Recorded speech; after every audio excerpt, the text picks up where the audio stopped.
All rise. The First District Court of Appeals is now in session. All who have business before this court, draw near, give attention, and you shall be heard. May God save these United States, the great state of Florida, and this honorable court. Thank you. You may be seated. We're here on two cases that are essentially consolidated, Kendrick versus Culp et al. And VA Logistics versus Culp et al. So you'll each have 30 minutes. Combination of the two 50-minute arguments. You're not required to consume the entire 30 minutes. You may proceed.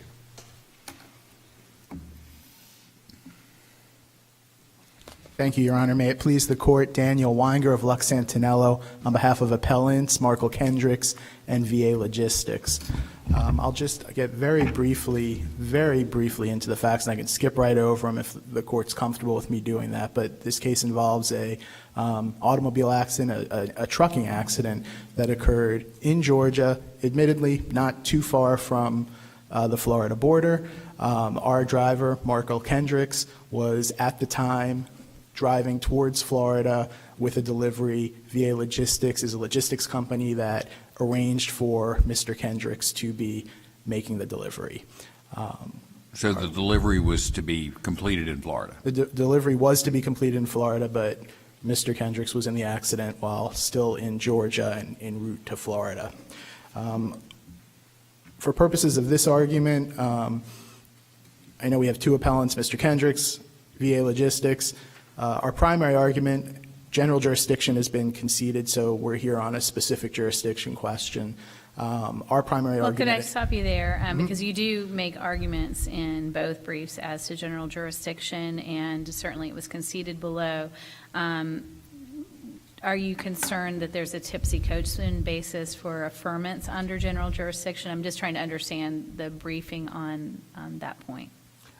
The trial court, even though the order of Judge Cooper focused on specific jurisdiction, he never actually comes out and says under no circumstances or general jurisdiction, even though even below it was conceded.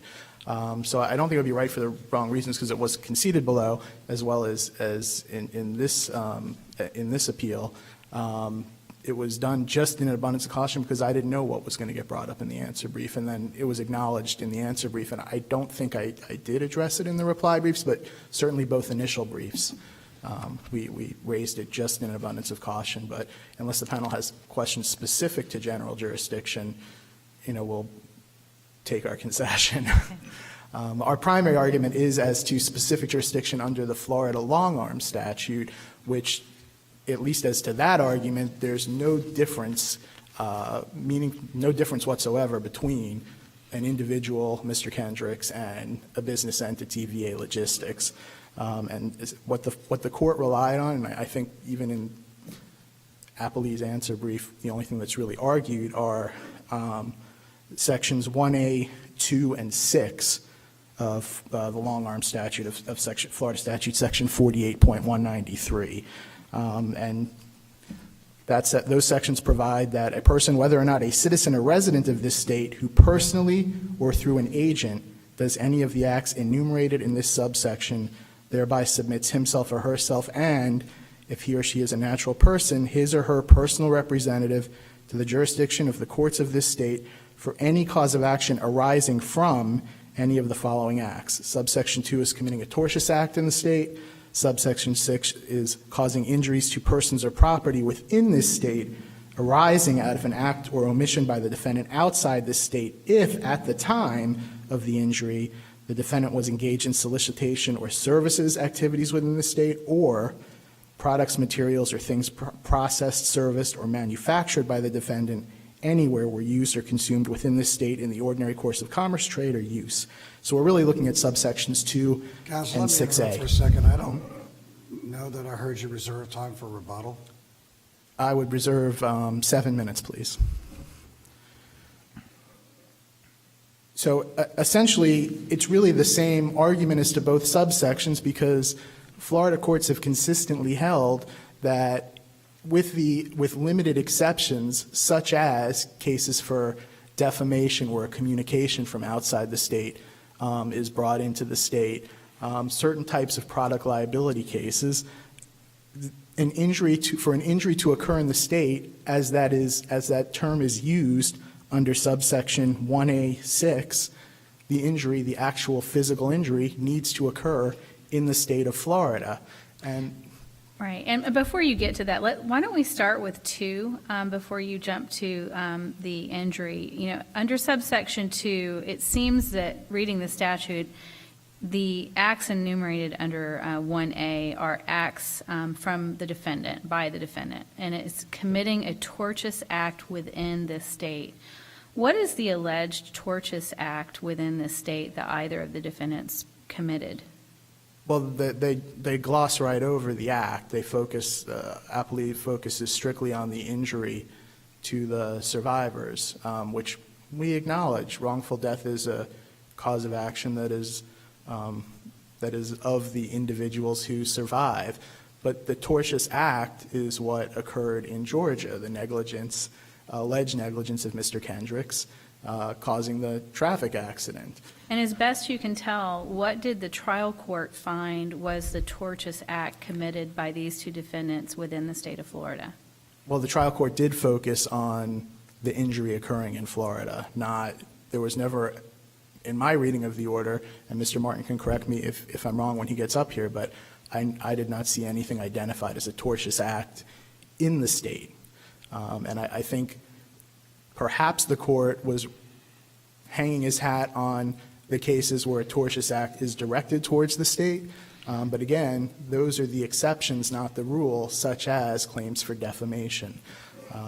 So what if we find that there's not individual personal jurisdiction, specific personal jurisdiction is to either of these defendants, but it seems to me that Judge Cooper probably could have found for general personal jurisdiction against VA Logistics and the fact that they're a trucking company, and for at least the last 5 years they've had deliveries at least once a week into the state of Florida. Well, the issue with general jurisdiction, which it's come up already, but I will repeat that it was conceded. But the issue with general jurisdiction is that it doesn't pass the test under Daimler for VA Logistics.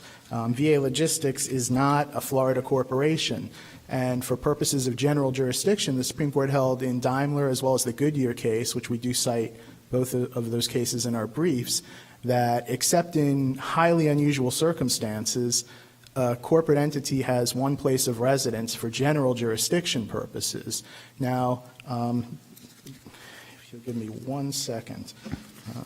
So what do we make of the fact that the Motor Carrier Safety Administration requires any trucking company doing business in a particular state to have a registered agent in that state? Well, there are going to be instances where there is jurisdiction. If that trucking accident had occurred in Florida, there would be specific jurisdiction over VA Logistics. And so by engaging in the trucking industry, they have to have a registered agent in Florida. I don't think that rule has any impact on a personal jurisdiction analysis, unlike the decision in Mallory v. Norfolk from about the middle of 2023 from the U.S. Supreme Court, which the trial court did mention in his order as being some type of an indication that personal jurisdiction is more expansive than what we were arguing. But in that case, all that case stood for was the proposition that a defendant in states where you are required to agree to general personal jurisdiction in order to conduct business in the state or register to do business in the state, that would be enough to satisfy general jurisdiction. And the court even acknowledged also that there was still potentially an issue of the constitutionality of those statutes, but that was not before the Supreme Court at that time. So I think the Mallory case has very limited impact on what's been about 13 years of precedent from the Daimler and Goodyear cases on general jurisdiction. How would you distinguish this case with regard to Kendricks from Dean versus Johns? That was the doctor who was out of state and consulting and committed malpractice. Right. Well, thank you for asking. In the Dean versus Johns case, there's really several distinctions in that case.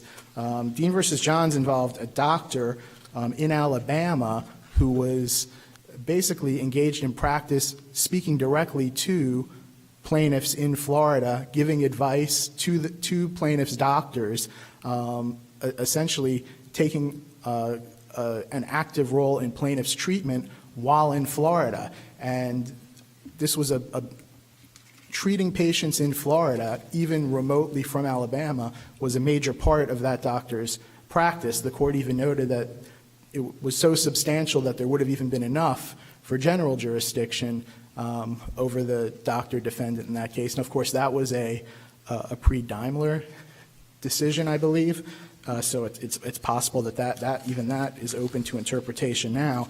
But it's a completely different set of facts than what we have here. And that was also the actual physical injury to the plaintiff took place in Florida, where she received treatment, received surgery. So that's. Let me ask you a question. In the answer brief, the appellees make an argument that we can affirm under the Tipsy-Coachman doctrine because the fact that Mr. Kendrick took the Fifth Amendment, invoked the Fifth Amendment in a deposition, that entire deposition should be disregarded, and therefore there was no affidavit, or his affidavit, or both, that there was no response to the assertion of jurisdiction. One moment. I don't believe you replied to that in your reply Right. brief. I did anticipate that question. If the court were to examine the question, well, first of all, I don't think there's a waiver or a Tipsy-Coachman argument, because our position as to Mr. Kendricks all along was that the affidavit was done in an abundance of caution, but that the pleadings themselves, the complaint itself, fails to establish personal jurisdiction over Mr. Kendricks. As to the adverse inference, I hesitate to stand up here and read through each of the adverse inferences they're looking to take. That's not necessary for my question anyway. Okay. But I assume the deposition was in Georgia? Yes. Yes. I'm not trial counsel, so I wasn't sure. And just, again, I'm not going to read everything, but maybe I don't think any of the adverse inferences they're looking for even disagreed with. I'm not so sure you have the right to invoke the Fifth Amendment in a civil deposition, but I understand your answer. I appreciate that. Thank you. Does any of that matter if we were to find that the plaintiff appellee did not establish a prima facie case to begin with? No, that was what I was trying to get at, maybe not as articulate as Your Honor just did. But Let me ask you about VA logistics. I mean, the argument there in that case is obviously a little different than Mr. Kendrick's case. So you have hundreds of shipments to Florida. You have 4 shipments going to Florida, apparently, practically simultaneously with the terrible accident here. Why is that not enough, as the appellee asserts, for specific jurisdiction over VA logistics? Okay, well, but before I will answer the question, but just before I want to point out that is a difference between VA logistics and Mr. Kendrick's Right. as to a minimum contacts analysis on specific jurisdiction, but not the Florida long arm statute analysis, which doesn't get into anything but where the injury occurred or directed towards the state. And I think for the minimum contacts analysis for VA logistics, it's trying to fit a square peg in a round hole, because everything they're pointing to, even if I think there was some testimony from our corporate representative that VA logistics only did 2% of their business in Florida. The court found that the way she calculated that wasn't maybe accurate, and it could have been higher, but it wasn't significant. Yeah, wasn't that Florida miles divided by total miles nationwide? And that right, was and the it was 2%? mostly northern Florida was the point, I think. Yeah, so. if you're a long haul trucking company, I mean, it follows that that most of the trip is outside of any state. Right. Yeah. But even if we were to say that it's 15 or 20%, and I'm not conceding that it would be that high, but even if the court were to assume that, when you look at the general jurisdiction analysis that Daimler precludes and says, no, you can't get general jurisdiction unless it's the state where you're registered in, except under exceptional circumstances. They're basically taking the But what old about- general jurisdiction argument and trying to apply it to So specific. why doesn't the court have specific jurisdiction over VA logistics? Because the accident occurred in Georgia, and you don't get But under the specific statute- jurisdiction for thinking about Florida. Well- But under the statute, the accident can occur outside of the state if certain other prerequisites are met, right? Well, now we're back to talking about the statute, and under the Right. statute, the injury has to occur in Florida, or the tortious act has to occur in Florida, and we have neither of those things here. This Well, their court, argument, argument is under Coates, the injury occurred here. well, Coates is not a personal jurisdiction case. I Coates just understand that, right, but it's right. pretty clear on how to interpret the wrongful death statute. Well, why don't we go to the language of the statute, shall we? Let's go to 1A6A, and it seems to me there are three elements. An injury caused to persons or property within the state, and under Coates, I think the plaintiff appellees have established injury. Arising out of an act or omission by the defendant outside the state, here, there was an act or omission in Georgia. If, and I think this is the critical part, which is about the time of the injury, the defendant was engaged in solicitation or service activities within the state. So as to Kendrick, is there any argument that Kendrick, who was not yet in Florida, was engaged in service activities within the state of Florida? No. Okay, so that's one answer, and because I think I would like to see if there is any distinction. As to VA Logistics, there's an argument that VA Logistics had 4 other contracts and shipments going into Florida that day. Why isn't it different? Why is the analysis not different for VA Logistics here?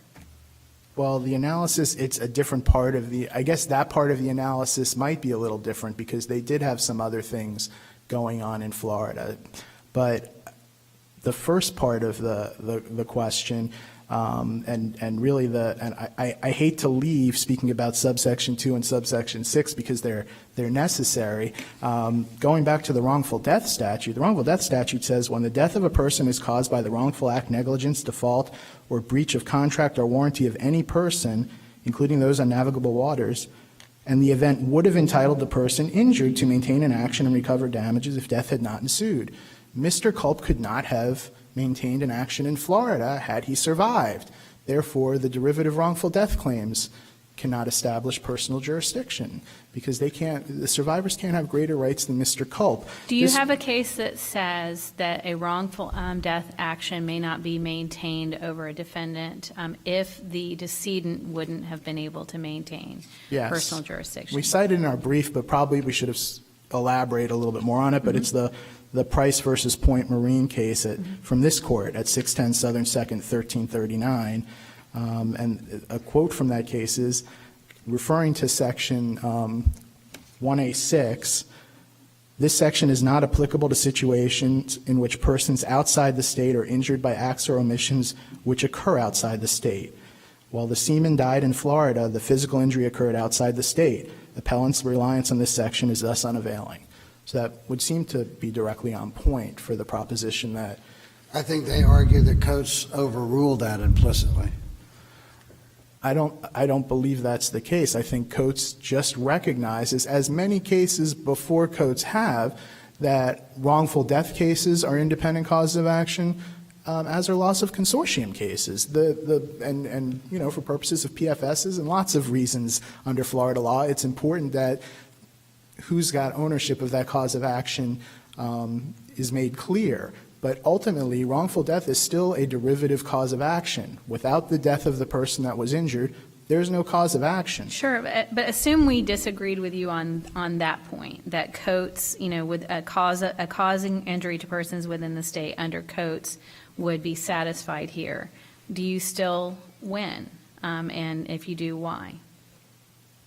I think at that point we would win under a minimum contacts analysis. But I So think you it would be, say the statutory factors have been satisfied if we were to read Coates that way?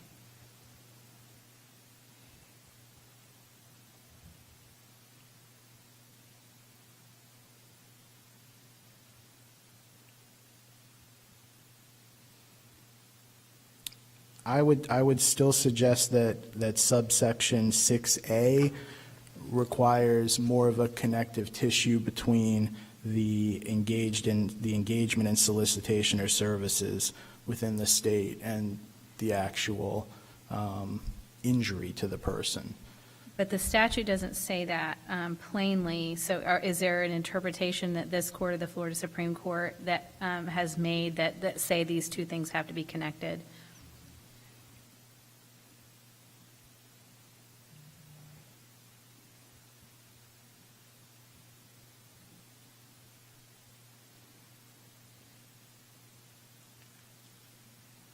I guess I can't answer the question to the court's satisfaction then, because I don't, I guess I would, under those parameters, I guess I would have to concede that then, you know. But even if the under- statutory language applied here, contrary to your position, do you have an argument that, assuming the injury occurred in Florida, and that when you go to the other subsection regarding substantial commerce, basically, that doesn't exist here? In other words, is it true that under the appellee's argument that anybody who sells any product in Florida is subject to the long-arm statute?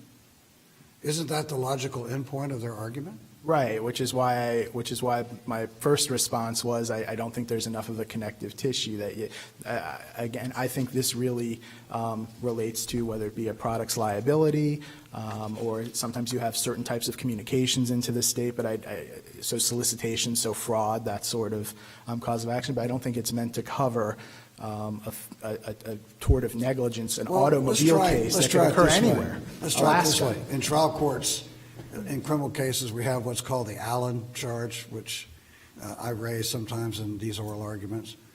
What kind of situation would be covered for an out-of-state corporation doing business in Florida, in your estimation? Well, I think a couple of the examples I just gave, Excuse me? the examples I just gave, the communications into Florida, whether it be a fraudulent communication. But I mean, what kind of case involving an out-of-state corporation? In other words, could an out-of-state trucking corporation delivering goods to Florida and an accident occurs outside of the state boundaries ever be subjected to jurisdiction under the long-arm statute, in your opinion? No. No matter how much business they do. Well, unless they're a registered Florida Correct. corporation. Same So facts if they're here. an out-of-state corporation, no. I don't think they can. And I think that would also, it's easy to get clouded here by the fact that this happened to be not too many miles from the Florida-Georgia border, but borders are borders. And, I guess I got accused of going through a parade of horribles in our initial brief, but that doesn't mean it's not true. That you can extend the idea of, well, Did it's a you just loss say of borders? consortium. Did you just say borders or borders? Yes. Okay. Yes. I just want to make State sure I board- understood yeah. what you said. Yeah, state borders are state borders. So whether it's a few miles or whether it's California, Hawaii, or Alaska, the fact that you're thinking about going into Florida, if you're on the way to make a delivery to get on, that's going to get on a plane and that's coming to Florida, and you're in Hawaii, are you subject to personal jurisdiction in Florida under the long-arm statute because you killed someone who has a wife that lives here, and she has a loss of consortium claim if you're just injured, or a wrongful death claim if you're hurt.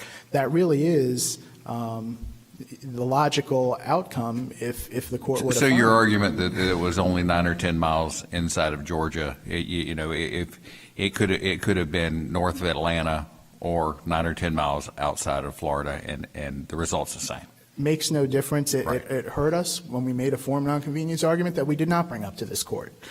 But it has no place in the analysis for personal jurisdiction, either under the Florida's long-arm statute or under a Supreme Court minimum contacts analysis. And just to kind of, again, crystallize the difference between the defendants. As to Kendrick's, we wouldn't need to reach the minimum context analysis if we find the statutory long-arm arguments don't hold water. And then as to the other defendant, VA Logistics, it may come down to a minimum context analysis. Is that Only your- if the court disagrees that just because wrongful death claims exist, that means that those plaintiffs can have greater rights than the derivative claim that they're relying on. Right. I think I'm You're in your rebuttal time. in my rebuttal, so unless the court has anything pressing to ask, I'll reserve the rest. Thank you.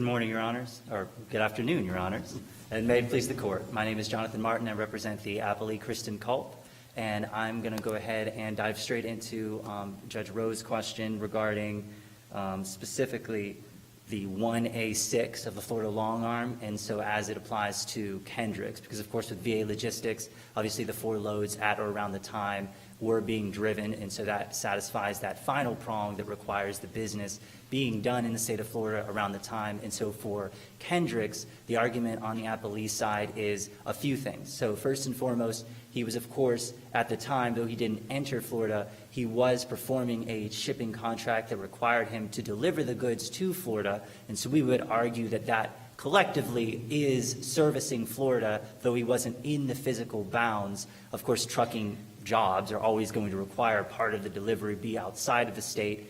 We also have the So it wouldn't matter if it happened in California if the contract was for a delivery to Florida.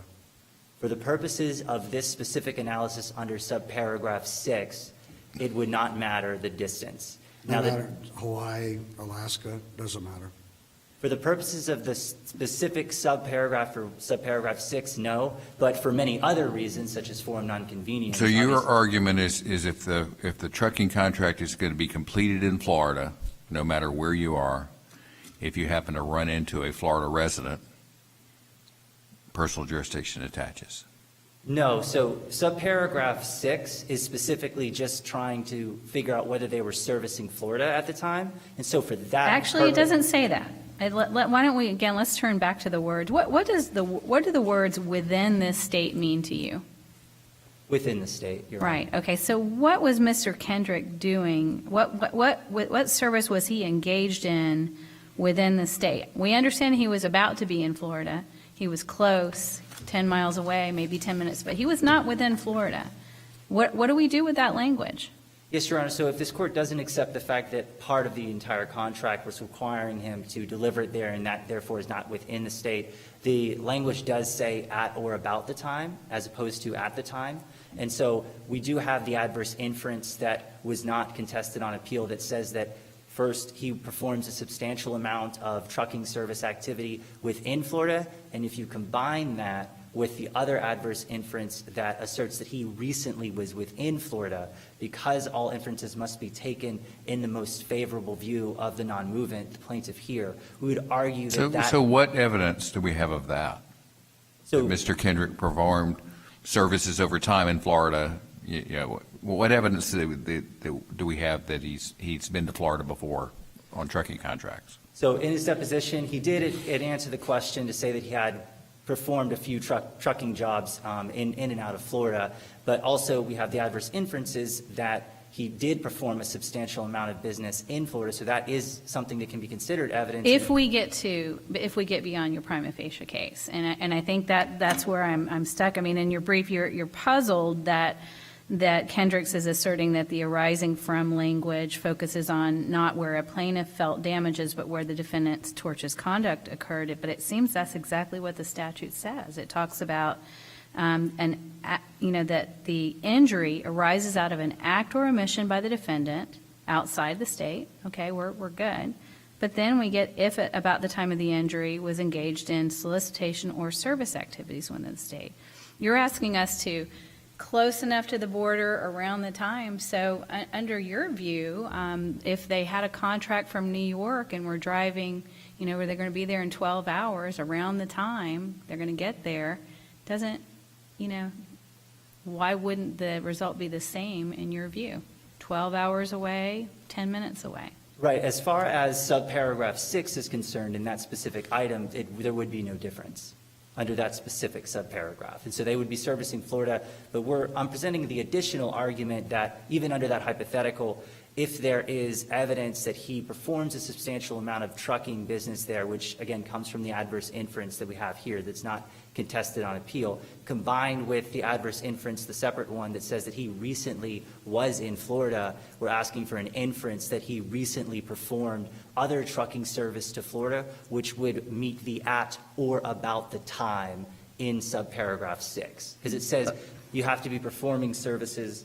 So let me find the specific language. So it says, this is subparagraph 6, causing injury to persons or property within this state arising out of an act or omission by the defendant outside of the state if at or about the time of injury, either performing activities within the state. So in your view, at or about the time means just about any time, and within the state means close enough to the state. Well, we have specifically that he was in the state recently and that he performs a substantial. And that's enough for specific jurisdiction. Based on the fact that all inferences must be taken in favor of the non-movement, we would say yes. So what happens to your case if we find that personal jurisdiction does not exist with regard to Kendricks, but it does with regard to VA Logistics? The case would continue in Florida, and we would have to file separate action in Georgia. Most likely, Kendricks would then submit to jurisdiction in Florida anyway, but there would be 2 separate actions. And with respect to all of the hypotheticals, obviously we've been talking about subparagraph 6 specifically, but as far as the parade of horribles and whether an injury somewhere is going to automatically attach jurisdiction to Florida, we agree in the briefing and below, and the order, of course, in question doesn't disagree that injury alone is not sufficient. You need more than that, and so the service activities in Florida, the directing the tort towards Florida, which I'll get to in a moment as I'll go to subparagraph 2. And then even if you succeed under the plain language of the long arm, you still have to have minimum contacts, and the big one there is purposeful availment. And so if a defendant really is wholly disconnected from the forum state and is not performing intentional acts to do business there, then there won't be any jurisdiction. And if somehow you get through all of those hurdles, if the cause of action is truly unrelated to the forum state and inconvenient, then a forum nonconvenience motion will kick it out. And so the truck, well, I guess there wouldn't be a truck driver from Hawaii, but the delivery that starts in Hawaii and all the evidence is in Hawaii, the forum nonconvenience motion will kick that out, as well as purposeful availment analysis. Now, going to Judge Rowe's question regarding subparagraph 1A2, unless there are more questions on 1A6. No, I would love for you to give me an explanation on the facts that would support the defendant committing a tortious act within Florida. All right, and so for this one, obviously, you start with went, and you acknowledge how physical presence isn't required, et cetera, but all the progeny of cases, as pointed out by the initial brief, discuss, the intentional torts, the defamation and libel and that sort of thing. And so then you go eventually to the Dean versus Johns case, which was a typical negligence case. There, the Alabama doctor used the telephone to communicate the misdiagnosis to Florida. And so here's where the analogy comes in for this case. And so as to VA logistics, specifically, I'll start with VA, the Navisphere system is sort of how the coordinating of the shipment begins. It's a Florida company that in Florida, at their Florida location, enters in this request. And so the technology involved in this case is that Navisphere internet app that ultimately connects VA logistics to this Florida company to provide the shipment. And the tortious conduct in question is VA logistics' coordination of this shipment. And so they're using that technology to reach into Florida to coordinate with a Florida business to deliver this for a Florida company. And again, for them, it is their coordinating that is the tort. And so just like how the tort is the accident. The tort, for Kendricks, the tort is the accident, and that does attach vicarious liability to VA, but coordinating the shipment itself is part, because the VA wasn't driving. And so VA But that's a contract. Tell me, this isn't like the bad advice, being given by a doctor to another person within our state. What's the tortious conduct by using this system? So as part of their coordinating effort, there's a negligent hiring and selection claim also against VA logistics. Well, that's one of their claims, and I guess if they end up in Georgia, that's going to be their primary claim. But it seems to me that the tort here is the accident, and the tort is not the dispatching of or sending someone on the trip.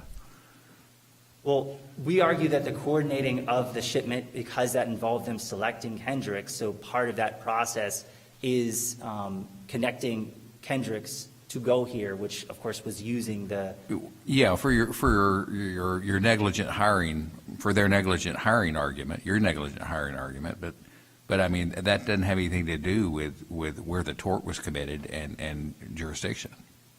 So we would also argue, and this would apply obviously also to Kendrick's, is that whenever you have so the tortious conduct, the driving, is intentionally directed towards Florida for the benefit of a Florida business for a delivery to a Florida company, that is the plus that is directing the tortious conduct to Florida. And that would satisfy the Dean versus Johns sort of exception to physical presence here. And But again, the trial court just has directed its out-of-state tortious conduct by coordinating with a company to transport materials. Sounds like a contract. I don't hear any bad advice, negligent hiring, any of that in the trial court's order or anywhere in the transcript where this argument is being presented. if I understand the question correctly, the trial court's order is still focusing on how the driving and the coordination of the shipment is directed to Florida. And so, for example, imagine a situation where you have a trucking company that is taking a shipment from North Carolina to California, and there's an injury in Utah that kills a Florida plaintiff, and this injury in Florida when the spouse feels the mental pain and sadness. In that instance, the conduct, the driving, was not directed towards Florida. And so there's no jurisdiction under subparagraph 1A2. But 1A2 is talking about committing an act within the state. I mean, I think, this is such a tenuous application when we're talking about a contract. And we're, really, and as Judge Roberts keeps pointing out, the tort here is negligence. I mean, at its heart, that's what all of the claims against the 9 defendants really arise out of. Right, but even in Dean versus Johns, it was negligence. It's just the negligence was directed to Florida. So, for example, if the Alabama doctor had directed his negligence to a Georgia doctor who then, for whatever reason, performed the surgery in Florida and that resulted in injuries, the Dean versus Johns would be decided differently because he didn't direct his tortious conduct towards Florida. Just like a trucking company, if it was going not to Florida, or it logically wouldn't have even passed through Florida, there would be no jurisdiction under subparagraph 1A2. However, of course, to the extent this court doesn't find jurisdiction under 1A2, either 1A6 or 1A2 would be appropriate in this case. Are there any further questions as to the I would like to address the Price decision. In the Price case, there's 3 reasons why the Price decision doesn't control here. And so, of course, first and foremost, the specific issue of whether the injury is to the survivors versus not to the decedent wasn't actually raised in the Price decision. And so, of course, there is no holding that would bind this court in that regard. It dealt with a temporal issue that's not at issue here. Another reason for Price not applying here is to the extent Coates is contrary to Price with respect to its interpretation of the Wrongful Death Act. Obviously, this court should follow the Coates decision. And then something else I realized while preparing for this oral argument is that Price actually was a survival action that tacked on a wrongful death action as its 4th count. But the first 3 counts of the original complaint were actually a survival action. And so that case did actually involve a plaintiff seeking damages for the injury to the decedent. And so if Culp, for example, was able to bring a survival action somehow, maybe pleading in the alternative or something like that, then it would in fact include damage to Adam Culp in Georgia. So that's a 3rd reason to distinguish the Price decision, because it did in fact include damages in Texas in that case. Do you dispute that in a wrongful death action, the plaintiffs have no greater rights than the decedent would have on procedural issues such as jurisdiction, standing, statute of limitations? It's specific, so no, Your Honor, because it's specifically whether they can, quote, maintain an action, which is what the wrongful death statute says. And so here, there's no dispute that Culp can maintain an action. The only question is, where they can. It's more of a horizontal decision. It's not even a greater rights issue, because in some cases, the decedent's location might be better, the survivor's location might be better. There isn't a particular reason to think that one choice is inherently better than the other. But moreover, the Lejour case that they cite, that's the one where the derivative nature is discussed because they have the arbitration clause that completely prevented the survivors from bringing action at all in an Article III court. First and foremost, that case focuses on the decedent's ability to contract and waive certain defenses and rights that he has to maintain an action. And if that is done, then we would agree that the decedent can contract away any defense or right, and that will bind the survivors. So if for some reason Adam Culp here had contracted with Kendricks or VA Logistics, that he agrees that any personal injury action that he has must be initiated in Georgia, then we would agree that the survivors would be bound by that. But that sort of issue, that derivative issue in Lejour is not applicable here because there's no sort of contract. Any rights, of course, are horizontal, and there's no dispute that we can maintain an action. The statute doesn't speak to where you can maintain an action, just whether you can maintain an action. And then I've already spoken upon the parade of horribles, how you need much more than just the injury here in Florida, doing business here or directing the tort here, and you need purposeful availment as far as the federal test. And then I do want to address something Mr. Wagner said. The cases that are discussing the conduct being required to be in Florida are discussing subparagraph 182 with respect to the tort committed in Florida. And then, of course, we've already been through the exceptions to that. They were not discussing the word injury in subparagraph 186 because, of course, in that instance, the tort doesn't need to be in Florida because 186 literally says conduct outside of the state.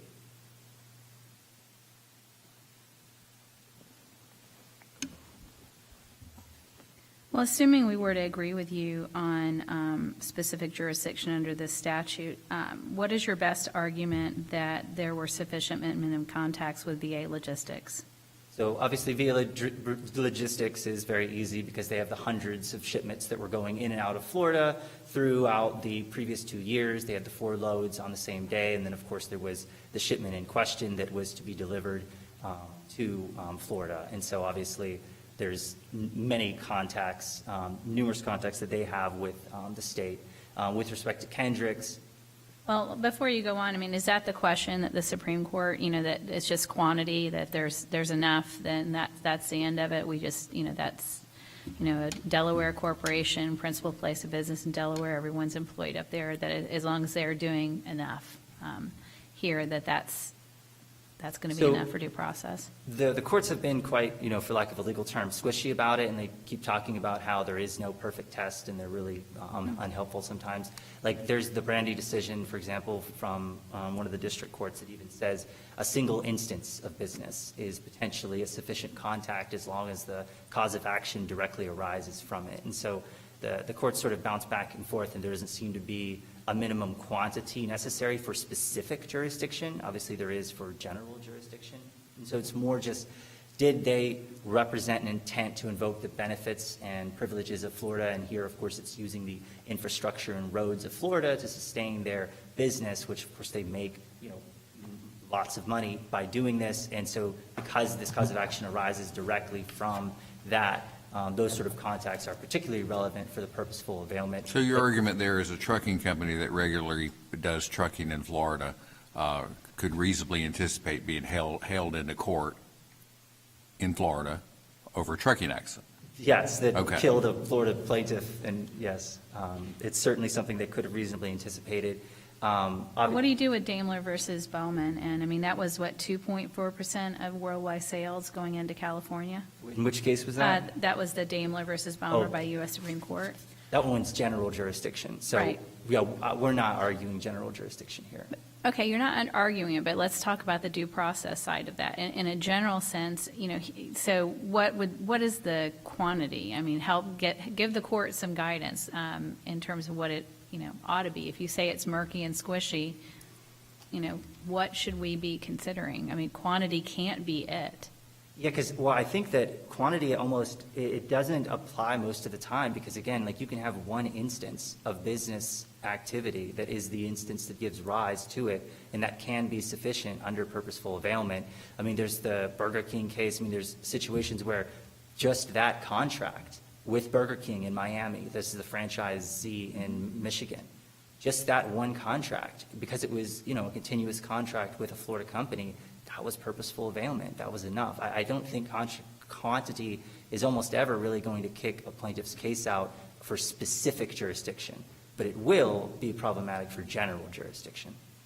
So your argument is in excess of one shipment a week for 5 whole years is sufficient to establish that? Yes, Your Honor, more than sufficient. And as to Kendrick's, there we have not only the, of course, shipping that he was doing at the time of the accident to Service Florida, which gives rise to the accident. Therefore, it's even more relevant of a contact. He agreed in his deposition that he did perform a couple of loads in and out of Florida. And then, of course, we have the uncontested adverse inferences that show that he does a substantial amount of trucking business in Florida and that he recently has been here. And so collectively, that also is enough to show that he has purposefully availed himself of the rights and privileges of Florida. And, of course, the arising out of or relating to prong is easily satisfied here as to both. And it's the same argument because, of course, the cause of action in this case quite literally comes out of the negligence. So it seems to me with regard to Kendricks, his big problem is he couldn't rebut a lot of the jurisdictional allegations because he was taking the fifth. That is correct, but we win without the adverse inferences, even on, especially on the arising out of or relating to, of course. I mean, even without the adverse interests, you know, he couldn't provide rebuttal testimony in large amount. Right, because he chose not to because of the Fifth Amendment. Right. Now, even with his affidavit, what he did provide, he did admit to providing trucking services to Florida. And so because there is no magical quantity that we need for specific jurisdiction, even with what he did say, we do have enough based on his affidavit to establish specific jurisdiction.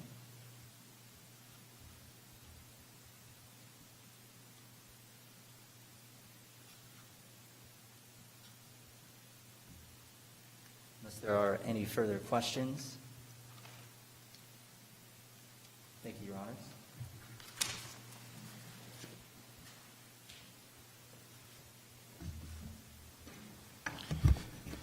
Okay, a few things I wanted to address, beginning with the adverse inferences that keep coming up. I'm going to read the only two that have anything to do with services provided to Florida that weren't directly about this particular accident, where we acknowledge he was driving to Florida. It's on page 5 of the brief. Do you know how many hours of service you had logged prior to the accident on July 11th of 2022, and what state those hours were in? The adverse inference from that question is that he does not know, not that he logged a bunch of hours to Florida. The question was not asked, artfully perhaps, but there's no adverse inference about how much time or how many service hours Mr. Kendricks had towards Florida. And the last one, after July 11th, 2022, have you been into the state of Florida? So they're trying to establish personal jurisdiction over something that happened in July of 2022 based upon things that Mr. Kendricks did after the date, even if it's conceded that he came to Florida a bunch of times, moved to Florida after So the date.